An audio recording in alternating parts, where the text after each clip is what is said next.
नमस्कार, मी प्रणीत हाटे आणि मला गंगाच्या नावानेही ओळखलं जातं.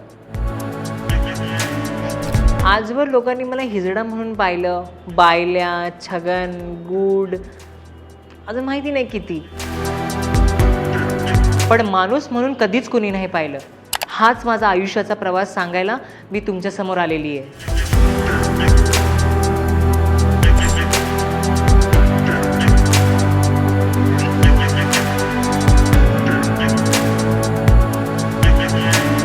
तर आज लोकमतच्या अनटोल्ड या सिरीजमध्ये मी माझी एक लाईफ जर्नी तुम्हाला सांगणार आहे. जो काही खडतर प्रवास एवढा आत्तापर्यंतचा झाला तो आत्ता काही नवीन असं काही नव्हतं, पण अगदीच पहिल्यापासून माझ्या लहानपणापासून मुळात त्या गोष्टी मला सहन कराव्या लागलेल्या आणि मी त्या सगळ्यातून चालले होते. तर लहानपणाबद्दल कुणालाही तुम्ही विचारा आणि म्हणजे कोणत्याही व्यक्तीला सगळे म्हणतात की लहानपण दे दे ग देवा. जर का मला हा प्रश्न विचारला तर मला नको हे बालपण. कारण असं काहीच आठवत नाही मला माझ्या लहानपणी की काही चेरिश करण्यासारखं किंवा मी खूप खुश आहे अशातल्या काहीच गोष्टी नव्हत्या तेव्हा. जेव्हा मी लहान होते तेव्हा सतत एक एक विशेष पद्धतीचं वागणूक होतं माझं. माझ्या आवाजात म्हणा किंवा माझ्या चालण्यात म्हणा. जसे नॉर्मल मुलं असतात तसलं माझ्यामध्ये काहीच नव्हतं. मग अगदी तेव्हापासूनच अरे हा पायले आहे, हा छगन आहे, हा गुड आहे. तर लहानपणापासूनच हे मला चिडवायचे लोक. तर जेव्हा मला असं मन करायचं की मी जाऊन मुलांमध्ये खेळू बाहेर,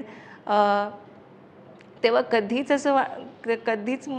असं हिम्मत नव्हती होत माझी की बाहेर जाऊन मी खेळू किंवा त्यांच्याशी काय बोलू. आणि जेव्हा मला चिडवायचे आणि जेव्हा त्या सगळ्या गोष्टीचा त्रास व्हायचा, जेव्हा मी घरी जाऊन सांगायचे मम्मीला, पप्पांना, तेव्हा मलाच मारलं जायचं की तुझं वागणूक सुधार. बाकीचे मुलं कसे खेळतात, बाकीची मुलं कसे असे खंबीरपणे बोलतात, तसं तू बोलायला शिक. मला आठवतंय तेव्हा मम्मी एका मुलाच्या घरी गेली होती त्याला मारायला. त्याला खूप शिव्यागाळा केल्या होत्या. तर पण हे नेहमीचंच झालं होतं. म्हणजे रोज मरे त्याला कोण रडे अशातली ती गत झाली होती की बाहेर गेली की कोणीतरी चिडवणार. काहीच नव्हतं. तर माझं सेफ स्पेस माझ्या अवतीभवती ज्या मुली होत्या त्यांच्याबरोबरच माझं होतं. तर माझं लहानपण अगदी त्यांच्याबरोबरच खेळण्यात गेलं. ती बाहुली असो, तो ताईचा खेळ, भांडी भात, ह्या सगळ्यातच फक्त माझा वेळ तेव्हा जायचा. आणि खूप चिडवायचे माझे नातेवाईकही. चिडवायचे कधी मी कोणाच्या नातेवाईकांच्या लग्नाला गेले की अरे हा तर बायले आहे, हां 6 नंबर. तेव्हा 6 नंबर काय असायचं हे मला कधीच माहिती नव्हतं. तेव्हा एक आमचे नातेवाईक आहेत ते म्हणायचे 6 नंबर आहे, 6 नंबर आहे. तो मग एका लहानशा जीवाला तुम्ही इतकं काही डिवचून बोलताय किंवा इतकं काही चिडवताय तर त्याच्यावर किती वेदना होतात हे आपल्याला नाही कळत. आपण हसून किंवा मजा मस्ती करून ह्या सगळ्या गोष्टी विसरून जातो आणि वी जस्ट फॉरगेट एव्हरीथिंग. आणि मग शाळेत गेले. शाळेत पण खूप चांगलं वातावरण होतं. I was a good student. स्टडीजमध्ये पण चांगली होते, को करिक्युलर ॲक्टिव्हिटीजमध्ये पण चांगली होते. I was good in my dancing, elocution, सगळ्या गोष्टी. पण नेहमीचा जो दिवस होता स्कूलमध्ये गेल्यानंतर, इथे माझ्या एरियामध्ये मला बायल्या, छगन किंवा गुड ह्या सगळ्या गोष्टी बोलायच्या. आणि जेव्हा मी स्कूलमध्ये होते तेव्हा अरे मिठ्ठा है ये, मामू है. आय मीन प्रत्येक ठिकाणी असे एक एक्झेक्टिव्हज लागलेच जायचे.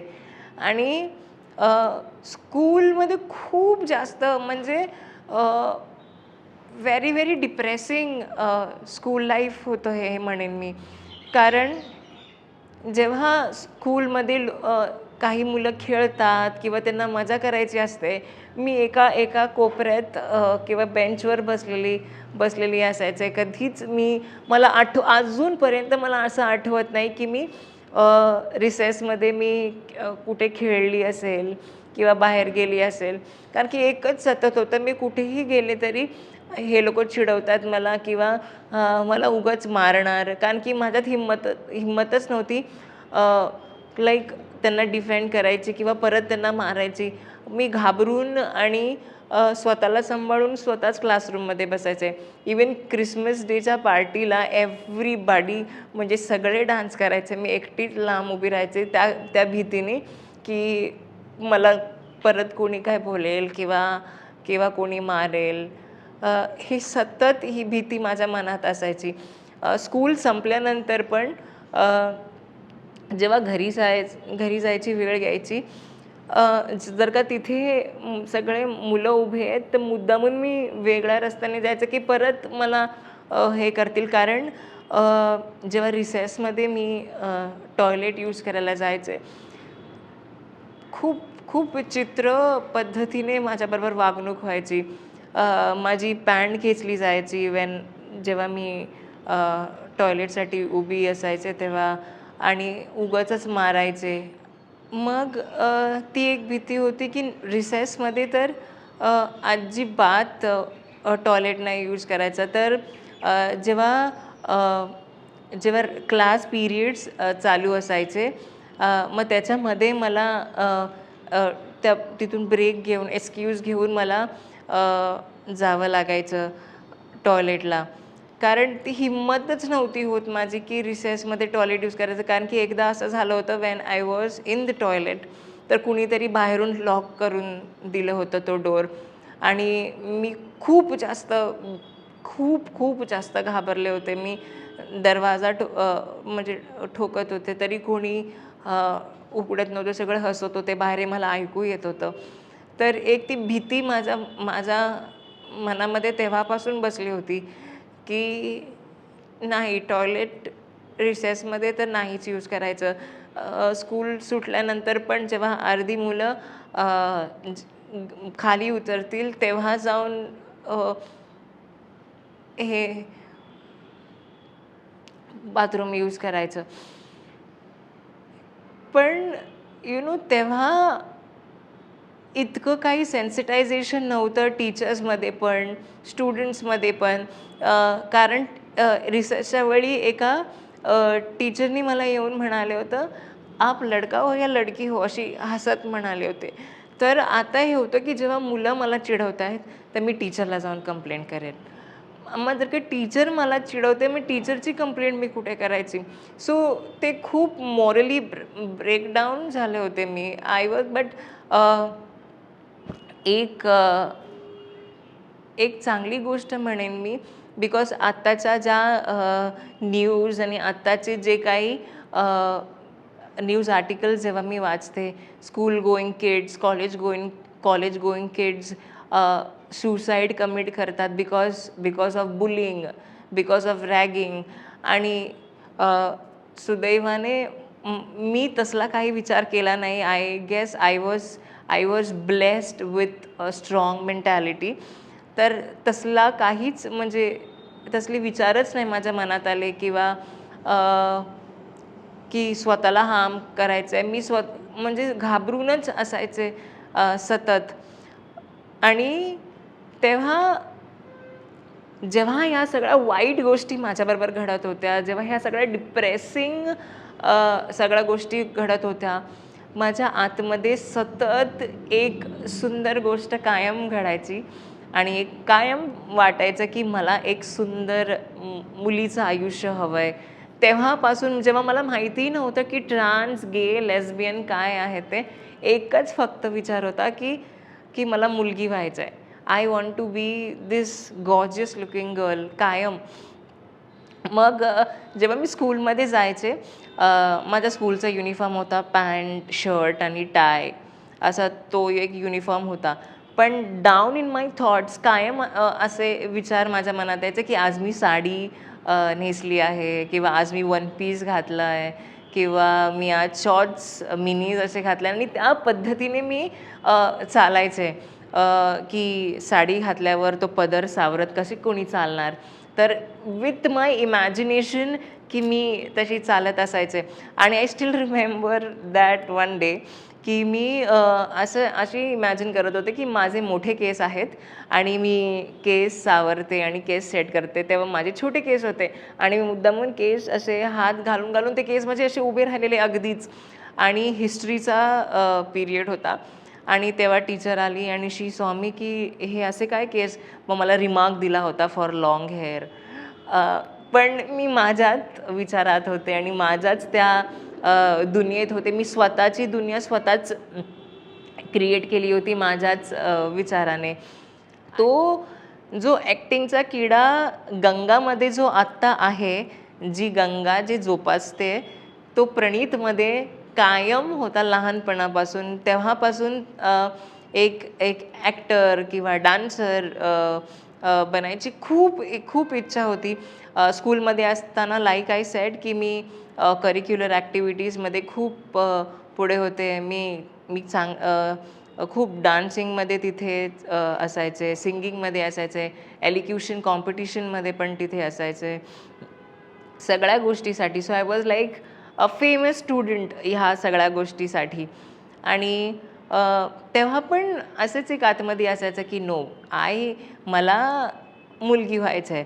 तेव्हा एक छोटासा गमतीदार किस्सा आहे. माझा बड्डे जुलैमध्ये असतो.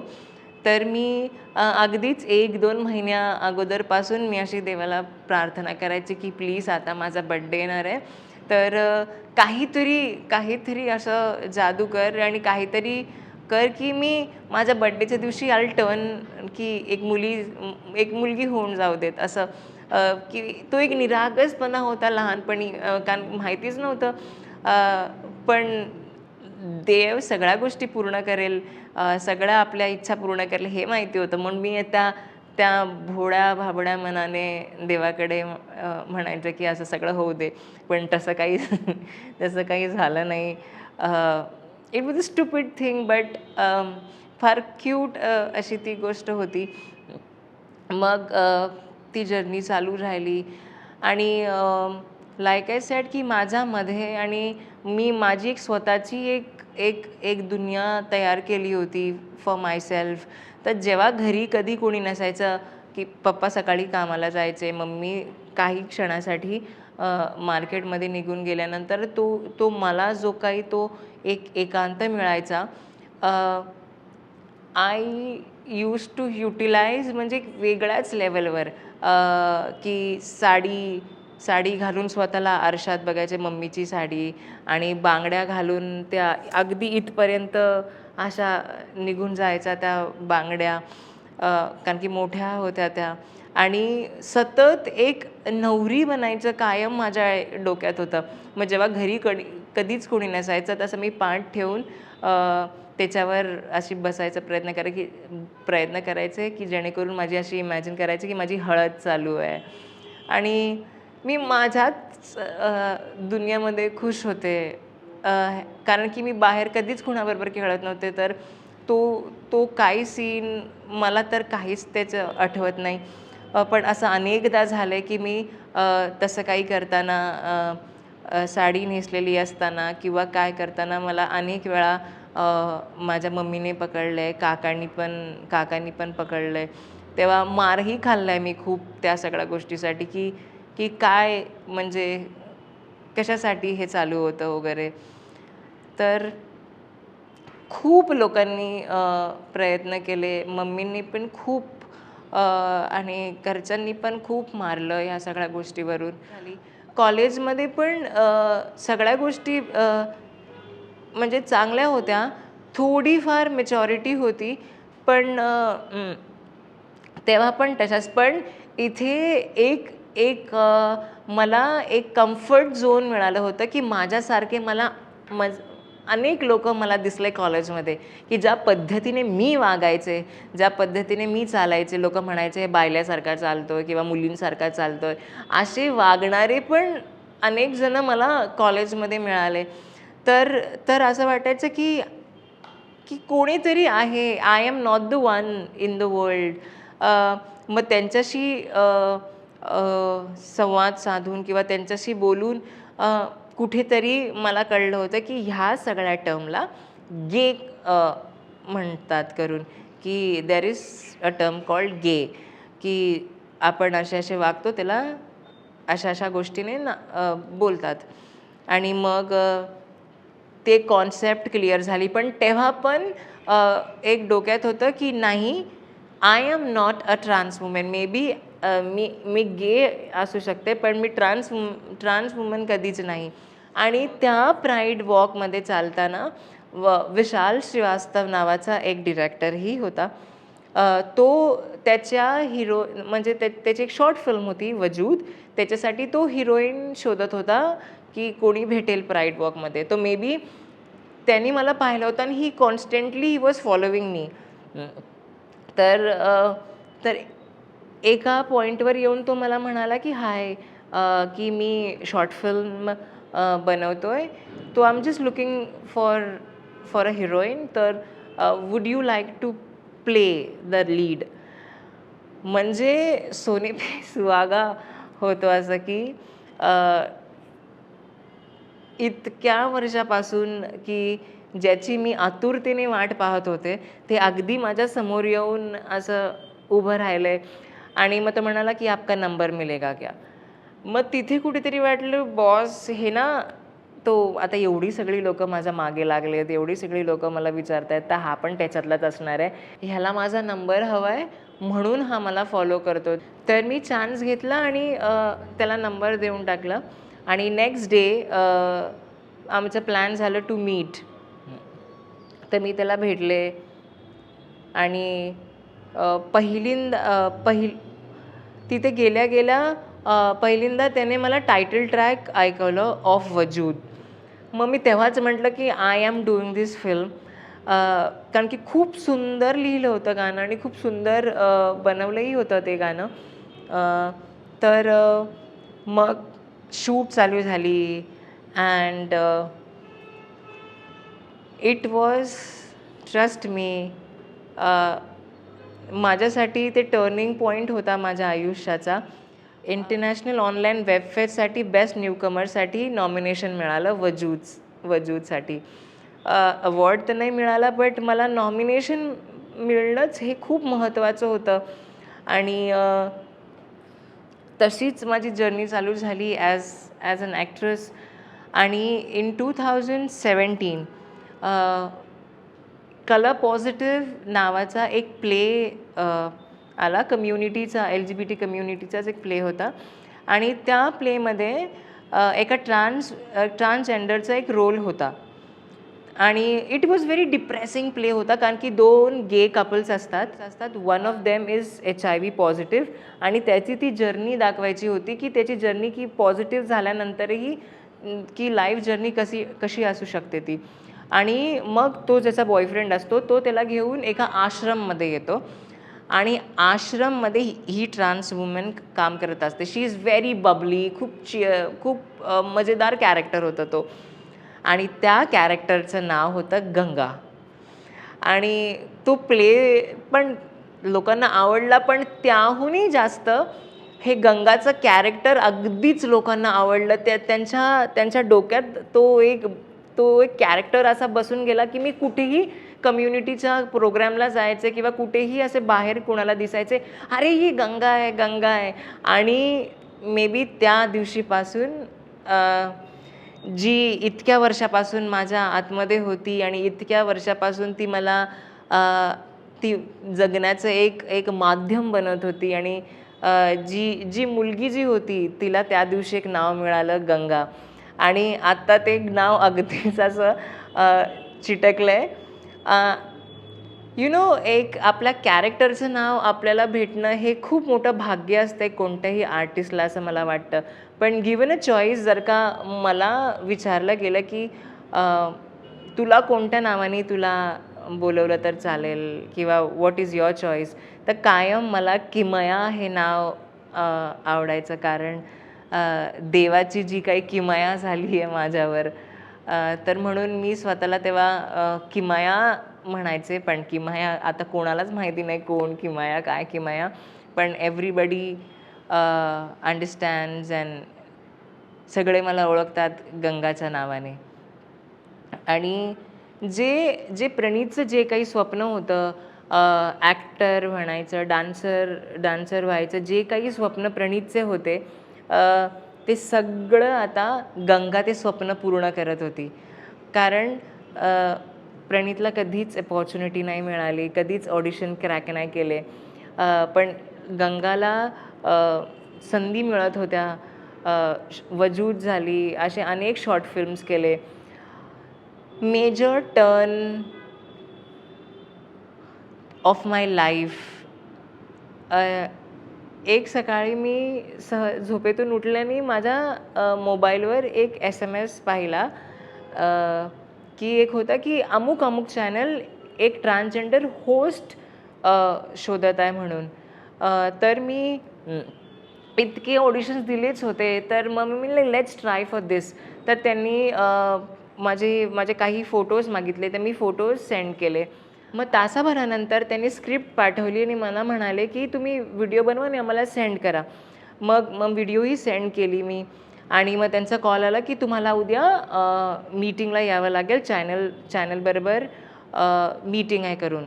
आणि मला काहीच आयडिया नाही, बिकॉज इतका मोठा ब्रेक आयुष्यात कधीच मला मिळाला नव्हता. तर मला माहितीच नव्हतं, की चॅनलच्या ऑफिसमध्ये जाऊन काय होतं आणि काय नाही होत.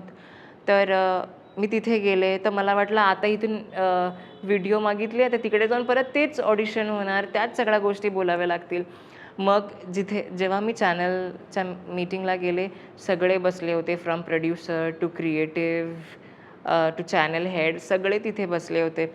मग त्यांनी शोचा कॉन्सेप्ट एक्सप्लेन केला, की अशा-अशा पद्धतीचा कॉन्सेप्ट असणार आहे. तुला महाराष्ट्रभर फिरावं लागणार आहे.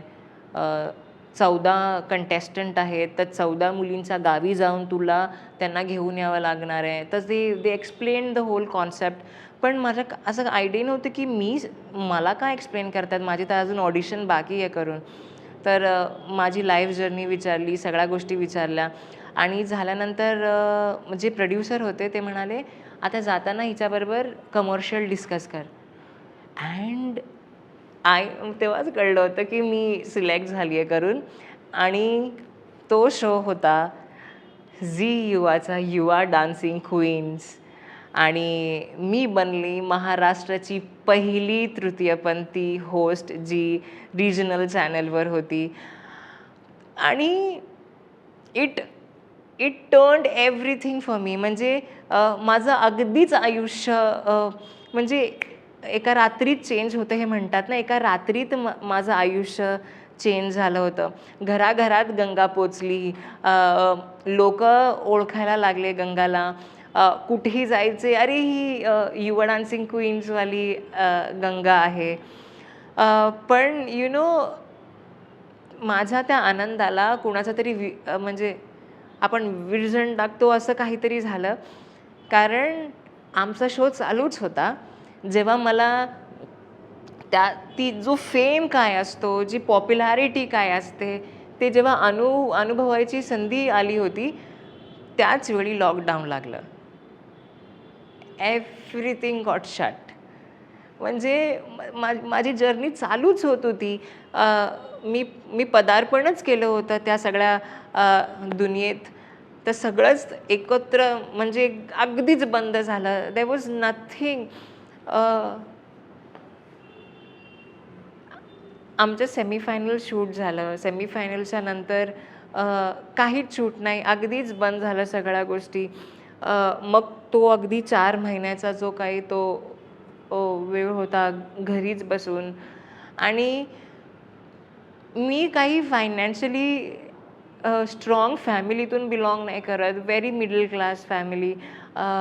पप्पा माझे होते, पप्पा म्युझिशियन होते जे बार हॉटेलमध्ये जाऊन ऑर्केस्ट्रा प्ले करतात.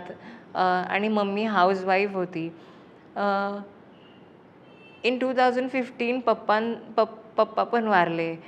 मग मग सगळीच जिम्मेदारी मम्मीवर आली. आणि घरातला मोठा मुलगा म्हणून माझ्यावर पण काहीतरी जिम्मेदारी होती. तर मीही खूप प्रयत्न केले, खूप साऱ्या वेगळ्या वेगळ्या फर्म्समध्ये काम करायला. मी कॉल सेंटर्समध्ये काम केलं, बँकमध्ये काम केलं, पण तरी पण ते एक सॅटिस्फॅक्शन कधीच नव्हतं.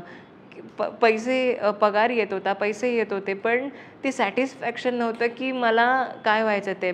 पण आणि जेव्हा मला भेटायला लागलं होतं, where I was so happy की at the end of the day की मला जे हवं आहे ते मला भेटतंय. पण लॉकडाऊन लागला, तेव्हाही काही झालं नाही. जेवढं फेम, जो काही गोल्डन आवर आपण म्हणतो, तो सगळा जो होता, इट गॉट डार्क. आणि मग काही महिन्यांनंतर मला परत झीकडून एक ऑफर आली, कारभारी लय भारी या सिरियलसाठी. आय थॉट आत्ता दिस इज द टाईम, हे म्हणजे हीच संधी आहे असं मला वाटलं होतं. तर अगेन ती सिरियल केली. बऱ्याच लोकांना आवडली, बऱ्याच लोकांना माझं कामही आवडलं. पण अगेन तो एक लॉकडाऊनचा तो काळ चालूच होता. आणि मग सिरियलचा TRP ड्रॉप झाला. सिरियल आमची बऱ्यापैकी चालली नाही, म्हणून सिरियल बंद झाली.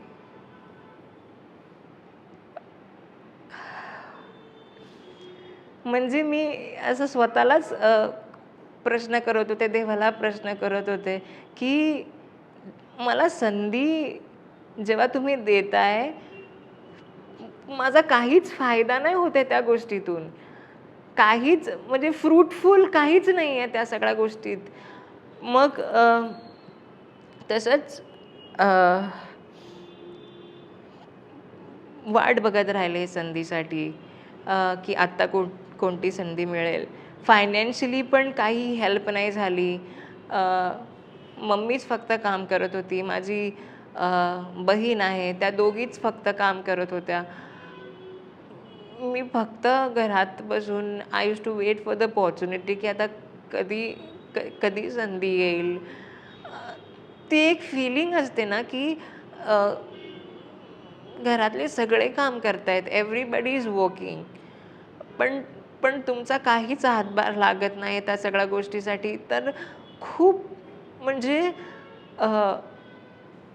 एक्सप्रेस नाही करता येणार त्या सगळ्या गोष्टी, पण इतकं खराब वाटतं.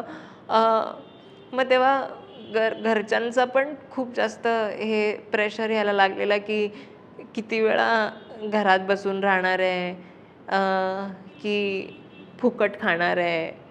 या सगळ्या गोष्टीतून त्या सगळ्या चालू होतं. पण एक गोष्ट कायम मला हे होत होतं की मम्मी काम करायची आणि मी मी मी काहीच करत नव्हते. सिरियल युवा डान्सिंग क्वीन्स पण चालू झाली, ती पण संपली. कारभारी लय भारी चालू झाली, ती पण संपली. मोजकेच त्याचे पैसे आले आणि लॉकडाऊनमध्ये तेही म्हणजे खर्च झाले. त्याचाही काही असा इतका फायदा असा झाला नाही. पण दुसरं काहीच एक ऑप्शन नव्हतं. तेव्हा ब्लॉगिंग आणि ह्या सगळ्या गोष्टीचा विचार चालू झाला. पण अगेन तो एक्सपेन्सिव्ह फोन घेण्याची पण माझी लायकी नव्हती ऑनेस्टली. आणि मम्मीकडून तर काहीच मला असं हे नव्हतं की मम्मीला बोलेन आणि त्या सगळ्या गोष्टी भेटतील करून. मग खूप वेळ थांबल्यानंतर मला परत एक संधी आली. योगेश्वर जयशंकर नावाच्या सिरियलमध्ये काम करायची. तो पण फक्त हप्त्याभराचा तो कॅरेक्टर होता.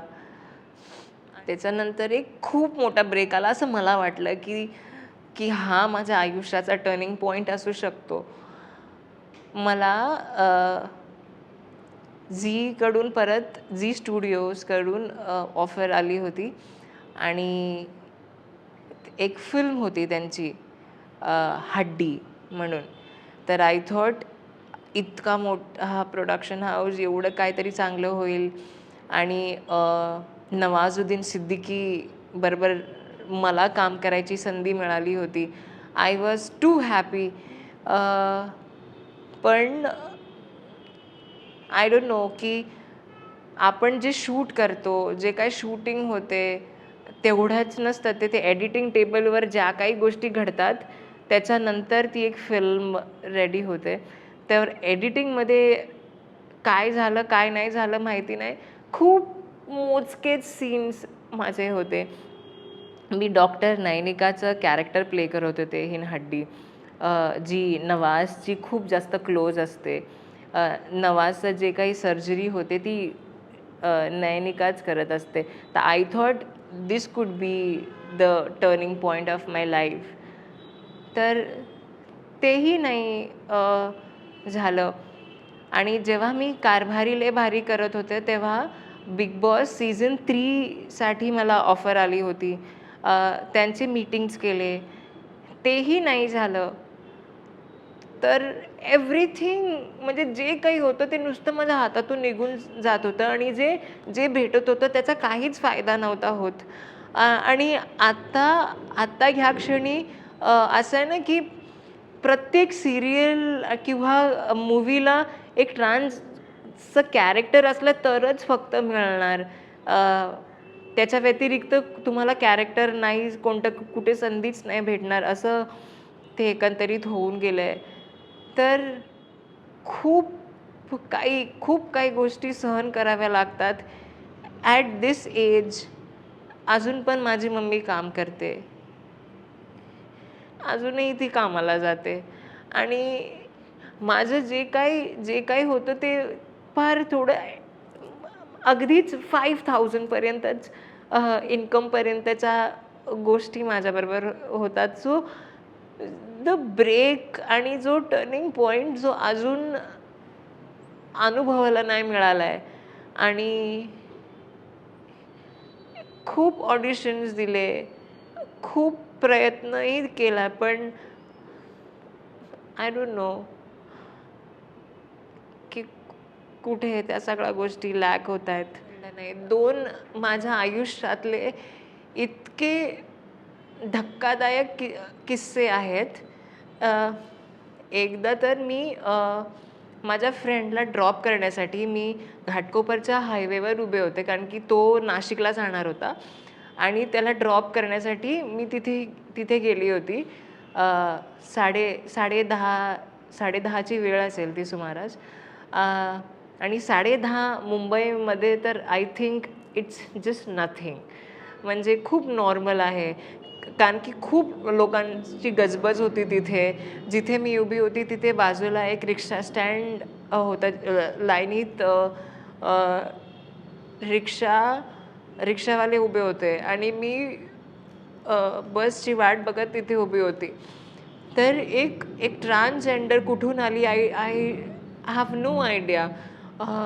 तिने खूप नशा केली होती आणि खूप विचित्र पद्धतीने माझ्याशी बोलायला लागली. तर तिला वाटलं की मी काही वेगळ्या कामासाठी इथे आलेली आहे. मी तिला एक्सप्लेन केलं की मी असं काहीच करायला इथे नाही आलेली आहे. मी बसची वाट बघते, बस येण्याची वाट बघते. बट आय डोंट नो, खूप ॲग्रेशन तिचं वाढलं आणि अगदी भर रस्त्यात ती मला मारायला लागली होती. म्हणजे असं नॉर्मल मारणं नव्हतं, पार केस ओढून मला खाली झोपेपर्यंत, माझे कपडे फाडेपर्यंत, माझ्या रिब्समध्ये बुक्क्या मारत होती ती. म्हणजे आणि मी आतून इतकी किंचाळत होते, म्हणजे एवढी किंचाळत होते, की आजूबाजूवाल्यांना की अ, कोणीतरी माझ्या मदतीला येईल किंवा कोणी काय येईल. अ, सगळे फक्त गंमत बघत होते जे काही चालू आहे तिथे. अ, तो रिक्षा स्टँडवाली लोकं तिथे बघत होते. अ, येण्या जाणारी जी माणसं होते ती बघत होते. अ, कशीबशी मी तिच्या तावडीतून सुटले आणि तिथून निघाले मी. आणि जाताना माझ्या काय डोक्यात आलं आय डोंट नो, की मी Insta लाईव्ह गेले आणि अ, मी तो एक्सपिरियन्स शेअर करायला लागले. खूप रडत होती मी आणि तो एक्सपिरियन्स शेअर केला. आणि खूप लोकांनी पाहिलं. मग मला मला घरच्यांनी पण सांगितलं, "तू जाऊन कंप्लेंट कर" वगैरे. पण माझी हिम्मतच होत नव्हती, की काय कंप्लेंट करू मी? कशी काय कंप्लेंट करू मी? तर मी Instaवर जी लाईव्ह व्हिडिओ अपलोड केली होती, अ, जे माझे फ्रेंड्स होते ऑनलाईन, तर त्यांनी ती Twitterवर पोस्ट केली, मुंबई पोलिसला टॅग करून. आणि तेव्हा जे IPS ऑफिसर होते, विश्वास नागरे पाटील सर, त्यांनी दखल घेतली या केसची आणि त्यांच्या ऑफिसमधून मला कॉल आला, की ती आत्ताच्या आत्ता त्या लोकल पोलीस स्टेशनला जा आणि कंप्लेंट कर. तर मी त्या पोलीस स्टेशनला गेले. अगोदर सांगितलं, की मला कंप्लेंट करायचं आहे, असं-असं झालंय. मला खूप विचित्र पद्धतीने ट्रीट करत होते, की तुला गरजच काय होती एवढ्या रात्रीची तिकडं उभारून जायची, हे ते सगळं कोणी सीरियस घेत नव्हतं. हां, बघू आपण. मग तेव्हा एक कोड दिला होता IPS ऑफिसरच्या ऑफिसमधून. तो कोड मी दाखवला, की ह्यांनी मला सांगितलं इथे जायला. तेव्हा 11व्या मिनिटाला एव्हरीबडी स्टार्टेड वर्किंग, की सगळे निघून गेले शोधायला, की कुठे काय ते. दुसऱ्या दिवशीच जिनी मारलं होतं तिला पकडलं गेलं. आणि तिच्यावर केस झाली, सगळ्या गोष्टी झाल्या. तर तिला वाटलं, की मी सेक्स वर्कसाठी तिथे उभी आहे. जेव्हा मी तिला एक्सप्लेनही केलं, ही तिकीट बुकिंग आहे माझ्याकडे, एवढ्या सगळ्या गोष्टी आहेत माझ्याकडे, मी त्या गोष्टी करायलाच उभी नाही राहिली आहे इथे. पण ती नशेत होती, ती समजण्याच्या पलीकडे होती. आणि नंतर सगळ्या गोष्टी कळल्या, की ती ती म्हणजे कोणी ट्रान्सजेंडर नव्हती. अशाच नशा-पाणीसाठी जे साड्या घालून रस्त्यावर फिरतात आणि अ, उगाचच ज्या काही गोष्टी करतात, त्याच्यातलीच ती कोणीतरी एक होती. तर उगाच कम्युनिटीचं नाव ह्यामध्ये खराब होत होतं. तर नंतरला सगळं इन्व्हेस्टिगेशन झाल्यानंतर कळलं, की ही कोणीच ट्रान्सजेंडर नव्हती. ही उगाच त्याचे नाव सांगत होती, मी ह्याच्या अंडरमध्ये आहे, त्याच्या अंडरमध्ये आहे. आणि तिला पैसे हवे होते. तिने पैसे मारून माझ्या खिशातून पैसेही घेतले. आणि ह्या सगळ्या गोष्टी झाल्या.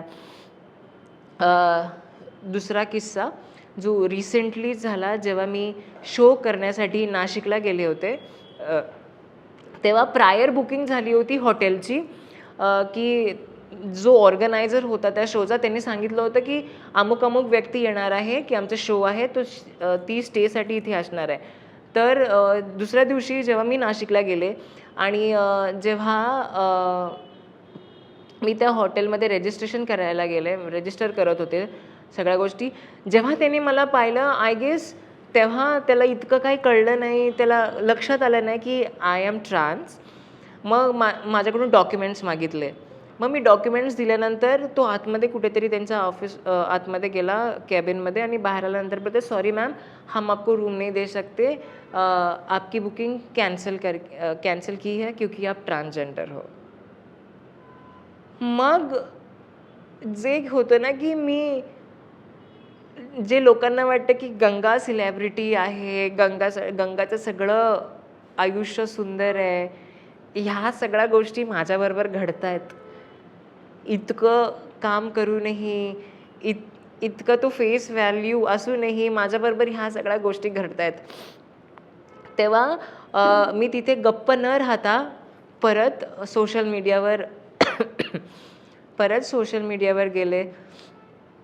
व्हिडिओ अपलोड केला आणि thanks to all media department आणि सगळे माझे जवळचे फ्रेंड्स, नातेवाईकांमुळे खूप लोकांनी त्याच्यावर आक्षेप उचलला आणि त्या हॉटेलवर कंप्लेंट देखील केली. तर इथे मला हा मुद्दा नमूद करावासा वाटतो. 2 प्रामुख्याने गोष्टी मी सांगितल्या कारण अ, मी फेमस आहे. मी लोकं मला ओळखतात म्हणून माझ्यासाठी एवढ्या सगळ्या गोष्टी घडत होत्या. माझ्या जागी जर का कोणती नॉर्मल ट्रान्सजेंडर जर का तिथे उभी असती, not so famous, ordinary trans and ordinary घरातली, तिच्यासाठी कोण उभं राहिलं असतं? So there is nobody to take stand. कारण की जेव्हा मी पोलीस स्टेशनला गेले होते, मला तर त्यांनी असंच नॉर्मल समजून मला हाकलून लावलं होतं. तर इट्स अ रिक्वेस्ट की तुमच्याही आयुष्यात तुम्ही जे कोणी व्हिडिओ पाहताय, तुमच्या आयुष्यात तुम्ही अनेक जणांना असे भेटाल, अनेक जण तुमच्या असे समोर येतील. त्यावेळी त्यांना तुमची गरज असते. तेव्हा त्यांच्यासाठी तुम्ही उभे राहाल, त्यांच्यासाठी अख्खं आयुष्य चेंज होऊन जाईल, यू नो. की एक सपोर्ट, एक स्टँड जर का तुम्ही घेतलात, जर का फॉर एक्झाम्पल मला मारताना जर का तिथं कोणी आलं असतं, मला जो काही त्रास झाला तो कमी झाला असता. पण माझ्यासाठी कोणीच उभं राहिलं नाही. तर तुम्ही कुणाचा तरी सपोर्ट बना, तुम्ही कुणाचा तरी स्टँड बना आणि जे कोणी असेल ते त्यांचं आयुष्य तुम्ही सावरू शकता. आयुष्य फार लांबची गोष्ट आहे. ती जी कोणती जी वेळ आहे त्या त्या क्षणी ती तुम्ही सावरू शकता. So it's a humble request to to all you people. आत्ता जर का तुम्ही विचारलं आता काय चालू आहे? What is the upcoming project? 0. Financial status 0. जे कोणते कामं येतात ती फक्त एका दिवसासाठी किंवा मेकअप सेशन्स कोणते येतात ते अगदी कमी पैशात हे करून, कारण आता फेस व्हॅल्यूच म्हणजे राहिली नाही. जर का तेव्हा जेव्हा सिरियल चालू होती तेव्हा काही गोष्टी घडल्या असत्या, तेव्हा फायनान्शियल स्टेटस पण थोडंसं झालं असतं मोठं, कारण एक फेस व्हॅल्यू होते. आता 4-5 वर्ष झाले. कुणाला गंगा लक्षात आहे, कुणाला गंगा लक्षात नाही, कुणाला माहितीच नाही की अस्तित्वात पण आहे की नाही ते. तर फक्त कामाची कमी आहे. कारण जे जे काही त्रास आम्ही सोसलंय, जे काही त्रास मम्मीने सोसलंय, मी सोसलं आमच्या लहानपणी, ते चेंज करायचं आहे आता. कारण जेव्हा मी स्कूलमध्ये होते तेव्हा आमच्यावर अशी परिस्थिती होती, मला स्कूलमध्ये जाताना माझा एक रुपया असायची बसची तिकीट. पप्पांच्या खिशात माझा ₹1 नसायचा मला द्यायला. मी सकाळी तयार होऊन अशीच बसलेली असायचे की पैसेच नाही आहेत आता, की स्कूलला कसं काय जाणार? आणि मग काहीच पैसे नाही, काहीच नाही खायला, घरात काहीच खायला नाही. आय रिमेंबर तेव्हा आम्ही 5 दिवस घरात असेच उपाशी बसलो होतो, की 1 दिवस अ, टाळलं, 2 दिवस टाळलं, की होऊन जाईल काहीतरी, काहीतरी. तर 5व्या दिवशी कुणालाच भूक सहन होत नव्हती. मम्मीला नाही, माझ्या बहिणीला नाही, पप्पाला नाही, आम्हाला कुणालाच नाही.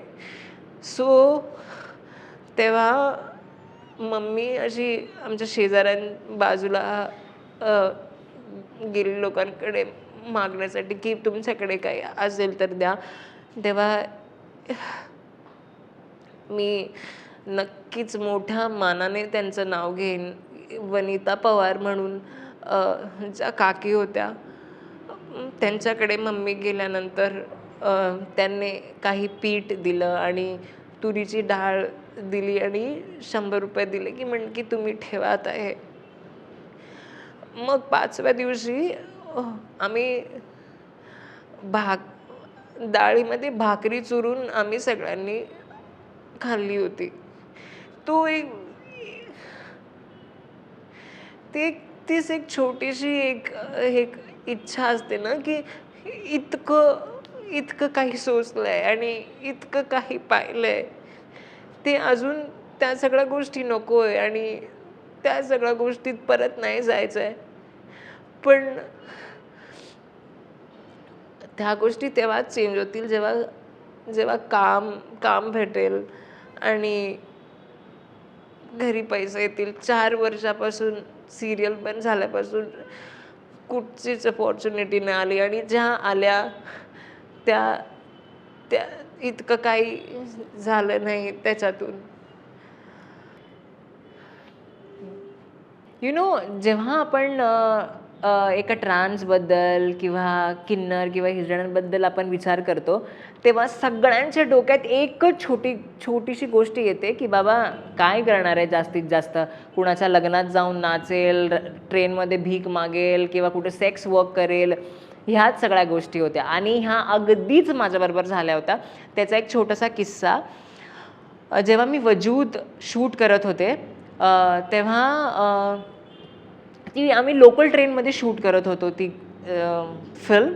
आणि एक सीन होता जेव्हा मी प्लॅटफॉर्मवर उभी आहे आणि तेव्हा एक सीन आहे, अशी ट्रेन जाते आणि मी प्लॅटफॉर्मवरच उभी आहे. तर आय डोंट नो की कुणी पाहिलं, की माझ्या शेजारच्यांनी पाहिलं, की कुणी पाहिलं, की माझ्या घरी जाऊन सांगितलं, की तुम्हाला वाटतं की तुमचा पोरगा काय पिक्चरमध्ये काय काम करतो, अशातलं काही नाही आहे, आम्ही प्लॅटफॉर्मवर पाहिलं. तर त्यांच्या डोक्यात ही कल्पना होती, हे होतं की की हा काय नाही, हा ट्रेनमध्ये जाऊन भीक मागतो करून. मग माझ्या घरी इतका वाद निर्माण झाला त्या गोष्टीवरून, की मम्मीला वाटलं, माझ्या घरच्यांना वाटलं की मी भीक मागते. तर जोपर्यंत ती फिल्म रिलीज झाली नव्हती, तोपर्यंत तो कॉन्सेप्टच लोकांच्या डोक्यातून गेला नव्हता. पण लहानपणी कायम मला एक नवरी बनायची इच्छा असायची आणि त्याच फीलिंगमध्ये मी वावरायचे. तेव्हा कधी-कधी फेस्टिवलच्या टायमाला किंवा कोणाच्या लग्नाच्या टायमाला मेहंदीचा कोन घरी असायचा. मेहंदीची विशेष आवड अजूनही आहे बॉस मला. म्हणजे मेहंदी म्हटलं की that's something which I love the most. तर मी मेहंदी काढली होती माझ्या हातावर आणि माझे चुलत काका आहेत ते म्हणजे खूप स्ट्रिक्ट होता काका तेव्हा. म्हणजे जर का नॉर्मल असं थोडंसं फेमिनाईन वेमध्ये चालताना देखील जरी पाहिलं ना त्यांनी मला, तर माझी दशा व्हायची, म्हणजे मार खाऊन वगैरे.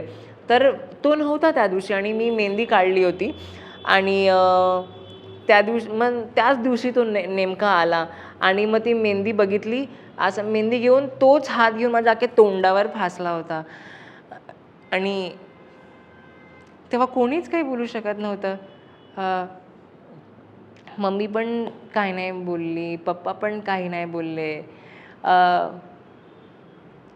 अशी काही वागणूक होते लहान मुलांवर. तर म्हणजे जो लहान मुलगा दुनियेला समजण्याचा प्रयत्न करतोय, त्याच्याबरोबर तुम्ही इतकं कठोर पद्धतीने वागताय. एक हंबल रिक्वेस्ट आहे तुम्हा सगळ्या ऑडियन्ससाठी, जे कोणी बघतंय. काहीच सांगता येत नाही की आपल्या घरी कोण कसं जन्माला येणार आहे. जे कोणी तुमच्या घरी जन्माला येईल, एक्सेप्ट देम होल हार्टेडली. एक 12 दिवसांचाच किस्सा आहे. कल्याणला किन्नर अस्मिता म्हणून एक NGO आहेत.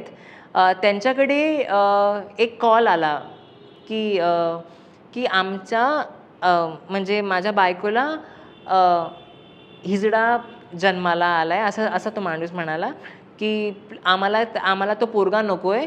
हा तुम्ही घेऊन टा, नाही तर आम्ही त्याचं काय करू किंवा कुठं टाकून देऊ. इट इज सो सॅड की आत्ताच्या काळातही लोक हा विचार करतात. मग तो माणूस कॉन्स्टंटली कॉल करत राहिला. सकाळी रात्रीपासून जो कॉल करत होता, सकाळी येऊन त्यांनी त्या बाळाला त्यांच्याकडे दिलं. त्यांनी एक्सेप्टही केलं. जे NGO आहे त्यांनी एक्सेप्टही केलं. पण this is such a disgusting thing. म्हणजे त्या पोरांनी सांगितलं होतं का तुम्हाला की मला जन्माला घाला करून, आणि जर का तो जन्माला आलाय आणि तो त्या पद्धतीने जर का जन्माला आलाय, ही त्याची चुकी आहे का? म्हणजे आपण किती मोठं पाप करतोय आयुष्यात.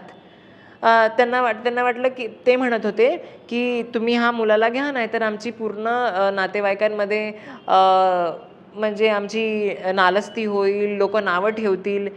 का कोणी ट्रान्सजेंडर डॉक्टर, लॉयर, रायटर नाही होऊ शकत? तुमचा जो काही विचार आहे तो विशेष पद्धतीनेच फक्त रिव्हॉल्व्ड होतोय की हे लोक हेच आणि ह्याच गोष्टी करू शकतात. आत्ता वेळ आली आहे to break that circle, to break that stereotype. जे तुम्हाला वाटते, जे भीक मागतात, तुम्हाला वाटते ते सेक्स वर्क करतात कारण संधी नाही आहे आयुष्यात. There is no opportunity. तुमच्याकडे सगळ्यांकडे संधी आहेत. ही नोकरी गेली, दुसऱ्या दिवशी जाऊन दुसऱ्या कंपनीमध्ये जाऊन इंटरव्ह्यू द्याल, पगारचं डिमांड कराल. वी डोंट हॅव दिस. आमच्याकडे त्या संधीच नाही आहेत. शिकण्यासाठी राईट्स नाही आहेत, काम करायला राईट्स नाही आहेत. कुठे जर का मी कामही केलं, मी चांगला पगारही घेत असली तरी मी कोणत्या सोसायटीमध्ये सहजासहजी घर नाही घेऊ शकत. कारण की तिकडचे बिल्डर्स आणि तिकडचे ते ओनर्स बोलणार की बाकीचे लोक काय विचार करतील, हे असे व्यक्ती आमच्या सोसायटीमध्ये राहतात. Everything is dead end for us. तर पुरुष किंवा कोणताही मुलगा, they have male washroom, females have females washroom. Where are we supposed to go? पुरुषांमध्ये गेलं का पुरुष वेगळ्या पद्धतीने बिहेव करतात. फिमेल सेक्शनमध्ये गेलं त्यांना वाटतं की आता हे ट्रान्सजेंडर आमच्यावर रेप करणार आहेत. आमची सेफ स्पेस काय आहे? असे असे अनेक ट्रान्सजेंडर्स आहेत ज्यांना घरातून तयार होऊन बाहेर निघता नाही येत, त्यांच्या घरातल्या जे काही प्रॉब्लेम्समुळे. जर का असे वॉशरूम जर का अवेलेबल करून दिलेत गव्हर्नमेंटनी जर का सर्वांना, तर त्यांच्यासाठी किती चांगलं होईल की बाबा we have our own space, की इथे कोणता पुरुषही नाही येणार आहे, कोणी बाई नाही येणार आहे. We can get ready, we can do whatever. कोणीच समजून घेत नाही. इतकी सेन्सिटिव्ह गोष्ट आहे ही आयुष्यात. असे अनेक वेळा असं काही घडलं आणि अनेक असे किस्से आहेत जे लोकांनी आपले टॉयलेट्स होल्ड करून ठेवलेत because they can't use either of the washrooms. Male नाही, फिमेल नाही, त्याच्यामुळे त्यांना युरिन इन्फेक्शनही झालेत. असे कित्येक जण आहेत. माझ्याबरोबरही असं घडतं जेव्हा मी ट्रॅव्हल करताना रेल्वेज किंवा कोणत्या पब्लिक टॉयलेटमध्ये गेल्यावर बायका अशा पद्धतीने रिॲक्ट करतात की म्हणजे हे कोण वेगळंच भरतंच कोणी आतमध्ये आलं आहे. नॉट ऑल वुमेन, नॉट सगळ्याच बायका नाही करत आहे, लेट मी क्लिअर दिस. अशा पण काही बायका आहेत जी रिअली स्ट्रॉंगली सपोर्ट करतात आणि खंबीरपणे असे उभे असतात की हां ताई तुम्ही हे करा. पण अशा काही गोष्टी असतात आणि अशा काही बायका असतात त्यांना पटतच नाही. असे बरेच लोक आहेत, बरेच म्हणजे असे आता ते म्हातारेही झाले असतील की त्यांनी त्यांची आयडेंटिटी लपून ठेवून कॉम्प्रोमाइज करून ते जगलेत. जेव्हा मी युवा डान्सिंग क्वीन्स करत होते तेव्हा एक किस्सा असाही झाला होता. 60 वर्षाचे काका होते. 60 वर्षानंतर त्यांनी त्यांच्या मुलीला जाऊन हे केलं, जाऊन कन्फेस केलं की मी गे आहे, की मला माझ्या अशा फीलिंग्स आहेत. आणि तेव्हा त्यांची काय जर्नी ती सुरू झाली आणि मुलीने जे एक्सेप्ट केलं मग तिने सोशल मीडियावर म्हणजे प्राऊडली तिने ती एक व्हिडिओ बनवली होती. तर असं नाही आहे की only kids have to suffer from this. असे खूप आपले आई आहेत आणि खूप सारे बाबा आहेत, जे सगळ्या आपल्या फीलिंग्स मारून, सगळा कॉम्प्रोमाइज करून त्यांचं आयुष्य जगतायत. मला कायम माझे फ्रेंड्स आणि माझे माझे रिलेटिव्हज असे कायम मला विचारायचे, की तुला डायरेक्ट झीकडून अपॉर्च्युनिटी आली, नवाजुद्दीनबरोबर काम काम केलं आहे, तर तू नक्कीच तुला कुठेतरी कॉम्प्रोमाइज करावा लागला असेल किंवा कास्टिंग काउच आणि ह्या सगळ्या गोष्टी. But let me tell you, absolutely म्हणजे स्ट्रॉंग ओपिनियननी किंवा एक स्ट्रॉंग व्हॉईसनी की मला ह्या कोणत्याच गोष्टीतून जावं नाही लागलं. एक एक लाईक मिथ बनवून ठेवतात ना, की फिल्म इंडस्ट्री म्हटली का ह्या सगळ्या गोष्टी होतात. कॉम्प्रोमाइज तर सगळीकडे होतात ना, even in the corporate sectors, in all the other sectors. पण फक्त नाम बदनाम है इंडस्ट्री का. पण त्याच्यावर मी थोडंसं काहीतरी ते पुसण्याचा प्रयत्न करू शकते, कारण मी त्या सगळ्या गोष्टीतून गेली नाही आहे. अजूनपर्यंत आत्तापर्यंत मला कोणी त्या पद्धतीने पाहिलं देखील नाही, मला कोणी तसं कोणी विचारलंही नाही आणि त्या सगळ्या गोष्टी विचारून मला कोणी कामाची ऑफरही केली नाही आहे. आणि दुसरा महत्त्वाचा प्रश्न की कोणत्या पद्धतीने लोक रिॲक्ट करतात. I think I was blessed की मी अशा काही लोकांबरोबर काम केलं आहे माझ्या आयुष्यात. I will clearly mention everything. जेव्हा मी युवा डान्सिंग क्वीन्स करत होते, तेव्हा आम्हाला चेंजिंग करायला जेवढे 14 कंटेस्टंट होते, ज्या मुली होत्या त्यांच्यामध्येच मला चेंज करण्याची संधी मिळायची. वेगळा कोणताच रूम माझ्यासाठी स्पेसिफिकली, मी ट्रान्सजेंडर आहे म्हणून मला कोणता एक वेगळा रूम दिला असं काहीच घडलं नव्हतं. त्यांच्यामध्येच राहून त्या पण तिथेच चेंज करायच्या, मीही तिथेच चेंज करायचे. पण असा एक कधीच त्यांच्यामध्ये एक डिस्कम्फर्ट नव्हतं की ही कोणती तरी व्यक्ती वेगळी बसली आहे, तर आपण यांच्यासमोर का चेंज करावं. की मी तुम्हाला वाटेल वाय द शिट आम I talking about this changing. पण इमॅजिन जर का कोणती मुलगी कुणासमोर चेंज करते म्हणजे ती किती लेवलवर कम्फर्टेबल आहे, हा पॉईंट मला क्लिअर करायचा इथे. सेम आमच्या कारभारी लय भारीच्या सेटवर होतं. जसे ते लोक बाकीच्या मुलींबरोबर वागायचे तसेच माझ्याबरोबरही वागायचे. ट्रान्स म्हणा किंवा गे म्हणा किंवा कोणी म्हणा, लोकांना वाटतं we are a sex toys. खूप इझिली अवेलेबल आहोत आम्ही. मला कधी कधी इंस्टाग्रामवर पण जेव्हा मेसेजेस येतात, काही DMs येतात डिरेक्टलीच हे अप्रोच करण्यासाठी की हाय, आप बहुत सुंदर दिखती हो, so let's meet, let's go out for a dinner. आणि म्हणजे कन्सेंट नावाची गोष्टच नसते की मला विचारा तरी आधी मला काय हवं आहे किंवा मला काय आवडतं. I am not somebody sex toy की बाबा त्याला जर का मूड झाला आहे, त्याला जेव्हा मन करतं तेव्हा तो माझ्याशी बोलेल. We are not available for anybody. Nobody. तो डोक्यातून तो जो कॉन्सेप्ट आहे ना, तोच मुळात काढून टाका की जस्ट बिकॉज ट्रान्स सिस्टर्स जे आहेत माझे, जे सेक्स वर्क करतायत, ते मजबुरी, त्यांच्यावर ती परिस्थिती आलेली आहे म्हणून करावी लागते. तुम्हाला खुश करण्यासाठी, तुमचा मूड होतं म्हणून तुम्हाला शांत करण्यासाठी त्या तिथे उभ्या नाही आहेत. कारण की तुमच्यासारखी लोक त्यांना काम देत नाही आहेत, तुमच्यासारखी लोक त्यांना संधी देत नाही आहेत, म्हणून त्यांना तसं करावं लागतंय. म्हणजे ना सगळं काही असतं तुमच्या आयुष्यात. काम, पैसा, घरातले पेरेंट्स, सगळं काही असतं. पण कुठेतरी वाटत असतं की ना एक स्पेशल व्यक्ती असायला हवा आयुष्यात किंवा तो आपला जोडीदार असायला हवा. I think I am not lucky enough to have anybody in my life. आज नाही आहे, मे बी उद्या असू शकतो. पण अगेन जर का मला कुणाबरोबर राहायचं जरी आहे किंवा कुणाबरोबर लग्न करून सेटल जरी व्हायचं आहे, we don't have a option. आपली सो कॉल्ड गव्हर्मेंट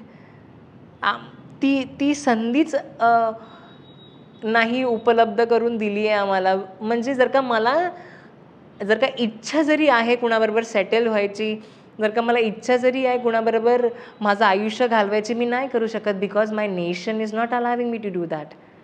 आम्हाला फक्त डिक्रिमिनलाइज केलं आहे, फक्त 377 डिमॉलिश करून टाकलं आहे. आम्ही फक्त क्रिमिनल्स नाही आहोत आता ह्या नेशनमध्ये, इतकंच झालं आहे. मॅरेजिकल rights, adoption rights, living rights ह्या काहीच गोष्टी नाही आहेत. वी आर म्हणजे ते एक डेड बॉडीज असते ना, किंवा तुम्ही फक्त जस्ट हॅव फिजिकल नीड तुमचे पूर्ण करा आणि बस भूल जाओ. तेच फक्त उरले फक्त आयुष्यात. फॉरगेट अबाउट मी ट्रान्सजेंडर आहे किंवा कोण आहे, पण मी एक माणूस म्हणून या धर्तीवर जन्माला आलेली आहे, या भूमीवर जन्माला आलेली आहे. पण जसे नॉर्मल सगळ्यांचे विचार आहेत, माझं माझं देखील तेवढंच एक छोटीशी इच्छा आहे ना, की मला सेटल व्हायचं आहे आणि माझं नाव पुढे नेणारं कोणीतरी माझं वंश असलं पाहिजे ना. मी उद्या जर का गेली निघून ह्या जगातून, माझं नाव पुढे काढणारं कोण आहे? कोणी नाही. Just because I am trans doesn't mean की माझ्या अशा काही इच्छा नाहीत. आणि तुम्हालाही मी एक्सप्लेन करू इच्छिते की जशा तुमच्या इच्छा आहेत तशाच आमच्या देखील आहेत. आम्ही वेगळे एलियन्स नाही आहोत, किंवा आम्ही वेगळीकडून कुठून जन्माला नाही आलेलो आहोत. जिथून तुम्ही आलेले आहात तिथूनच आम्ही आलेले आहोत. फक्त आवडीनिवडी आमच्या वेगळ्या आहेत. पण जसं लाईफ जगायचं आहे, किंवा पार्टनर असायला पाहिजे, किंवा मूलबाळ असायला पाहिजे, तशी माझी देखील इच्छा आहे. पण पण जर का ती संधी मिळाली सरोगेसीची किंवा ॲडॉप्शनची, तरच ह्या पुढे गोष्टी होऊ शकतात. Again opportunity in life. कॉलेजचं आयुष्य जगताना जेव्हा मला काहीच ह्या सगळ्या गोष्टीबद्दल माहिती नव्हतं, तेव्हा माझ्या आयुष्यात एक असा व्यक्ती आला की त्याने माझं रिअली अर्धं आयुष्य चेंज करून टाकलं होतं. की मला माहिती नव्हतं की हे टर्म्स काय असतात, LGBT, हे त्यांनी मला शिकवलं. आणि जेव्हा बाहेर कुठे तो मला घेऊन जायचा टू द LGBT इव्हेंट्स, तर मी तिथे लोकांना बघितलं, लोकांना ओळखलं, त्यांची वागणुकी पाहिल्या. तर त्या गोष्टी really help me to change my life. आणि जोपर्यंत तो व्यक्ती माझ्या आयुष्यात आला नव्हता ना, मला माहितीच नव्हतं की मुलगा पण कोणत्या मुलावर प्रेम करू शकतो, किंवा अशाही काही गोष्टी होतात. But he made me understand की love is just love. Love has no gender. It is only about feelings. आणि तेव्हा मी त्याच्या प्रेमात पडले होते. आणि मे बी खूप साऱ्या गोष्टीतून लाईफ चेंज झाली. एकतर आय स्टार्टेड अंडरस्टँडिंग कम्युनिटी एक वेगळ्या पद्धतीने. आणि जे प्रेम जे काय असतं ते पण त्यांनीच मला शिकवलं. बिकॉज ह्या अगोदर प्रेम काय असतं किंवा कुणावर प्रेम कसं करायचं हेही मला माहिती नव्हतं. बिकॉज एक कॉलेज गोईंग किड, आणि असा कॉलेज गोईंग किड ज्याला स्वतःच्या फिलिंग्सवर मारामाऱ्या करत होता की बायल्या छगन ह्याच्यातून जाऊन मग ते रिअलाईज करणं की प्रेम काय असतं. I think he really helped me to change my life. जेव्हा वजूद आम्ही शूट करत होतो, आम्हाला मोस्टली सगळे लोकल ट्रेन्स आणि प्लॅटफॉर्मवरच शूट करावं लागत होतं. तर एकदा असं झालं होतं की मी आणि माझा डिरेक्टर आम्ही ग्रँट रोड स्टेशनला उभं होतो आणि मी माझे लाईन्स रिहर्स करत होते. आमचे दोघांचं तेच चालू होतं कॉन्व्हर्सेशन. आणि त्याच्या मागे एक माणूस उभा होता. आणि आमचं रिहर्स चालू असताना त्यांनी त्याचं प्रायव्हेट पार्ट बाहेर काढलं आणि मागून त्याच्या मला विचारत होता, चाहिए क्या.